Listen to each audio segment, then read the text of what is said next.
Welcome to math axis. तो आज के वीडियो में डिस्कस करने वाले हैं आप सभी के ज्योग्राफी 2024 के लिए कुछ एक मोस्ट इम्पॉर्टेंट क्वेश्चन जो कि आपके चैप्टर नेचुरल वेजिटेशन का है। यानी जो हमारे चैप्टर है नेचुरल वेजिटेशन, इसके हम लोग कुछ एक मोस्ट एक्सपेक्टेड क्वेश्चंस को इस वीडियो में डिस्कस कर रहे होंगे। इन क्वेश्चंस को अगर आप प्रिपेयर करके जाते हैं तो आप 100% अपने ज्योग्राफी के पेपर में बहुत ही अच्छा मार्क्स स्कोर कर पाएंगे। ठीक है, तो इन क्वेश्चंस को एक बार आप ज़रूर प्रिपेयर करें और इनको प्रिपेयर करके ही आप अपना बोर्ड एग्जामिनेशन देने जाएं। साथ ही साथ वीडियो में आगे बढ़ने से पहले मैं आपको बताना चाहूँगा कि हमारे इस चैनल पे ज्योग्राफी के अदर चैप्टर्स के भी इंपॉर्टेंट क्वेश्चंस बताए गए हैं, जिनका लिंक वीडियो के डिस्क्रिप्शन में है, आप उनको देख सकते हैं। और हिस्ट्री का भी बताया जा रहा है, बहुत ज़्यादा आपको फिजिक्स, केमिस्ट्री एंड बायोलॉजी का भी मेरे द्वारा इंपॉर्टेंट क्वेश्चंस प्रोवाइड कर दिया जाएगा। ठीक है, देखो पहला क्वेश्चन हमसे पूछा है कि name one area in which in India where, देखो यहाँ पे थोड़ा सा क्वेश्चन को सही कर लेंगे, where littoral forest is found. जो हमारे ये लिटोरल फॉरेस्ट हैं ये इंडिया में कहाँ पाए जाते हैं? तो ये पाए जाते हैं अंडमान एंड निकोबार। आप इसको याद कर लेंगे, अंडमान एंड निकोबार। ठीक है, देखो मैं इसके साथ साथ आपको आंसर बताते चल रहा हूँ। Nicobar island and the delta area of Ganga and the Brahmaputra. याद रखना है कि जो हमारे फॉरेस्ट हैं लिटोरल फॉरेस्ट, ये पाए जाते हैं अंडमान एंड निकोबार आइसलैंड में, and delta area of Ganga and Brahmaputra. याद रखना है। Name the forest which is commercially most important in India. तो ये आपका फॉरेस्ट कौन है? Tropical deciduous forest. Tropical deciduous forest, याद रखना है, ट्रॉपिकल डिसीडियस फॉरेस्ट। कहीं ना कहीं अगर आप ये वीडियो देख रहे हो तो आपका ये समझ लो पूरा पूरा चैप्टर का रिवीजन भी हो जाएगा। Tropical deciduous forest. ठीक है, अब आपसे पूछा है state the two characteristics of tropical deciduous forest. देखो इसके दो जो इंपॉर्टेंट कैरेक्टरिस्टिक्स हैं कि tropical deciduous forest have trees found in pure stand. Pure stands में इसके ट्री पाए जाते हैं, पहला प्रॉपर्टी। दूसरी प्रॉपर्टी क्या है इसकी कि trees shade there leaves in particular season. इनके जो लीव्स, जो ट्रॉपिकल डिसीडियस फॉरेस्ट के ट्रीज़ होते हैं ये पर्टिकुलर सीजन्स में अपना लीफ क्या करते हैं? शेड करते हैं, अपनी पत्तियों को गिरा देते हैं। ठीक है, फिर एक और मैं आपको एक्स्ट्रा बता देता हूँ, provide valuable timber and other forest product. And जो ट्रॉपिकल डिसीडियस फॉरेस्ट है हमको क्या प्रोवाइड करता है? Valuable timber and other forest product. ठीक है, तो देखो हर एक इस चैप्टर में आपको मैं बता दूं कि जितने भी हमारे टाइप्स ऑफ फॉरेस्ट हैं सबके कैरेक्टरिस्टिक्स आप याद कर लेंगे। 100% कैरेक्टरिस्टिक्स से एक क्वेश्चन आपसे पूछा ही पूछा जाएगा। ठीक है, देन अगला है state two reason why tropical evergreen forest are difficult to exploit.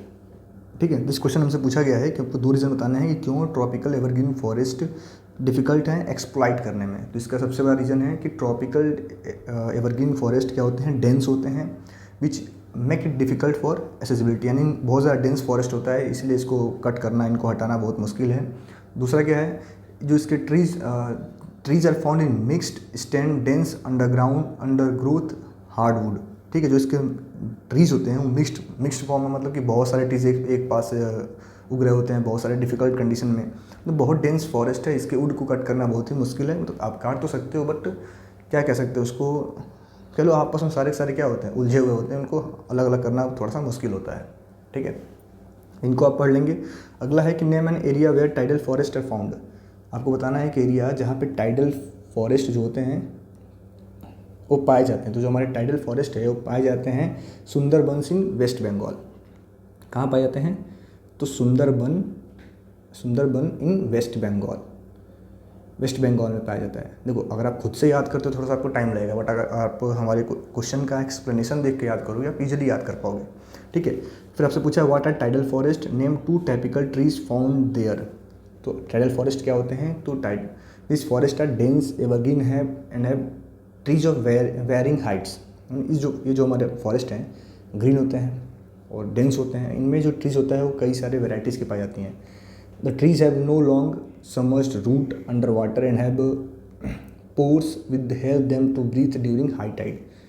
इसमें क्या होता है कि जो इनके ट्रीज होते हैं उनके लॉन्ग रूट्स होते हैं जो कि वाटर के अंदर समर्ज होते हैं, वाटर के अंदर डूबे होते हैं, जो क्या इनकी हेल्प करते हैं। जब हाई टाइड आता है तो उनको ब्रीथ करने में हेल्प कर रहे होते हैं।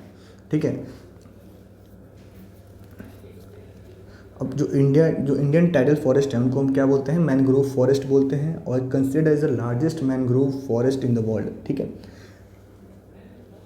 और इस फॉरेस्ट में जो मोस्ट इंपॉर्टेंट ट्रीज पाए जाते हैं, आपसे पूछा है ना कि name 2 typical trees found there, तो सुंदरी ट्री एंड इसमें पाया जाता है सुंदरी ट्री, आपको इतना याद रखना है, ठीक है। Sundari tree, the most important tree is the sundari tree in Ganga delta from which the word Sundarbans is coined, ठीक है। कौन सी ट्री इसमें पाई जाती है, तो सुंदरी ट्री आपको मिलती है यहाँ पे, ठीक है। अगला है आपका name an important tree of tropical evergreen forest and state it's use, कि ट्रॉपिकल एवरग्रीन फॉरेस्ट में कौन सा इंपॉर्टेंट ट्री पाया जाता है और उसका हमें यूज़ बताना है, ठीक है। ठीक है, तो देखो ट्रॉपिकल एवरग्रीन फॉरेस्ट में कौन सा ट्री पाया जाता है, तो ठीक एक ट्री आपका है TEAK, ठीक 3 इसमें पाया जाता है। ये क्या है, इसमें ये हाई ऑयल कंटेंट इसमें होता है, तो इसको हम लोग वेदर रेसिस्टेंट बनाने में इसका यूज करते हैं। तो कौन सा ट्री मिलता है ट्रॉपिकल एवरग्रीन फॉरेस्ट में, तो thick tree.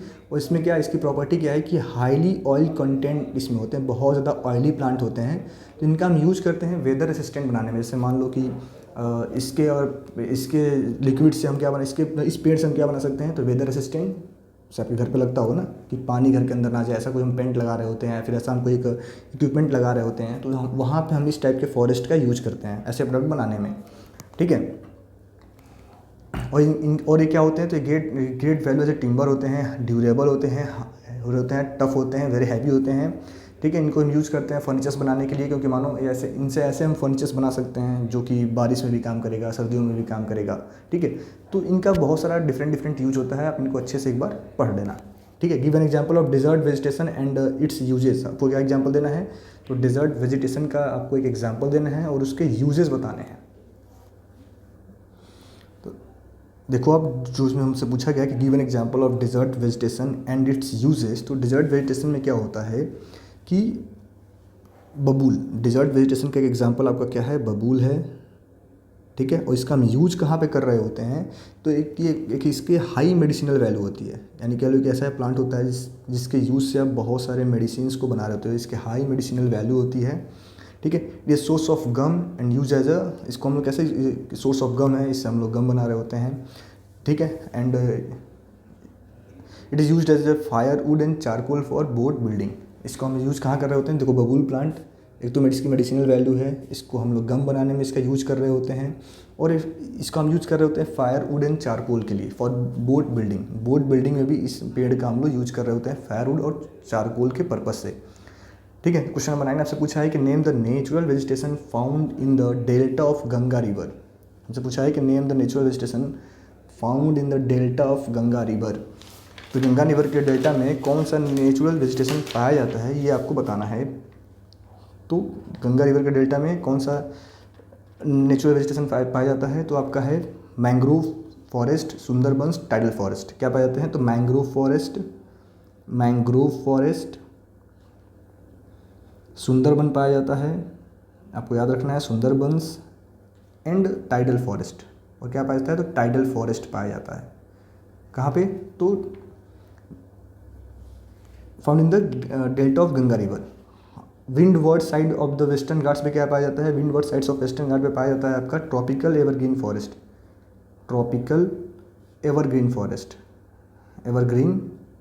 Forest and the Deccan plateau में क्या मिलता है, तो मानसून डिसीडियस फॉरेस्ट पाए जाते हैं या फिर थॉर्न फॉरेस्ट, क्या पाया जाता है, मानसून डिसीडियस फॉरेस्ट या फिर कह लो थॉर्न फॉरेस्ट पाए जाते हैं।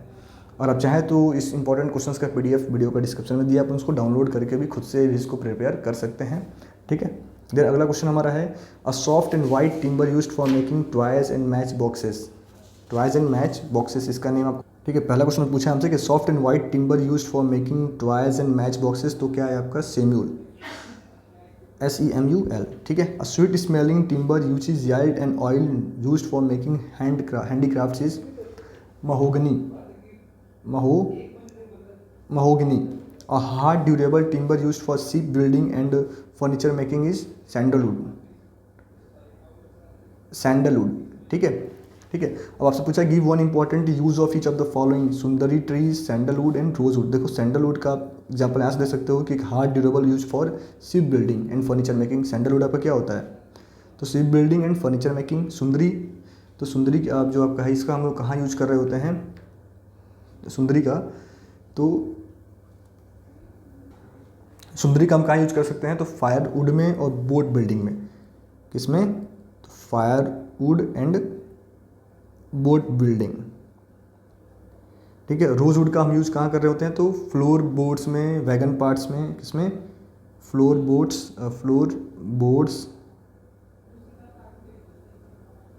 एंड वैगन पार्ट्स में, ठीक है। Mention 3 reasons Y forest must be covered conserved. आपको बताना है 3 रीजन कि फॉरेस्ट क्यों कंजर्व करने चाहिए। तो देखो इसके तो बहुत सारे आप खुद से भी पॉइंट्स बना करके लिख सकते हो कि फॉरेस्ट को हमें क्यों कंजर्व करना चाहिए, क्योंकि अगर हम फॉरेस्ट को कंजर्व नहीं करेंगे तो बहुत सारे प्रॉब्लम हो जाएंगे। आपका कह लो सॉइल इरोजन होगा, ऐसे बहुत सारी समस्याएं होंगी। तो फॉरेस्ट को कंजर्व करना तो बहुत ज़्यादा इंपॉर्टेंट है कि अगर फॉरेस्ट ख़त्म हो जाएंगे तो हमें ऑक्सीजन नहीं मिलेगा, ठीक है।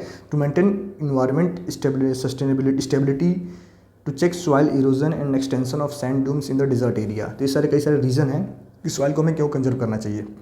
हम कुछ एक इंपॉर्टेंट पॉइंट्स हैं जिनको आपको पढ़ लेना है, क्योंकि इनसे क्वेश्चन पूछे जा सकते हैं। Characteristics of all the forest आपको पता होना चाहिए, जो भी टाइडल फॉरेस्ट है, टाइडल ट्रॉपिकल एवरग्रीन फॉरेस्ट है, ट्रॉपिकल डिसीडियस फॉरेस्ट है, tropical desert and mountain forest है। तो ये हमारा कुछ नेचुरल वेजिटेशन का इंपॉर्टेंट क्वेश्चंस था। इसका लिंक आपको वीडियो के डिस्क्रिप्शन में मिल जाएगा, आप जाकर वहाँ से इनको पढ़ सकते हैं। Thank you.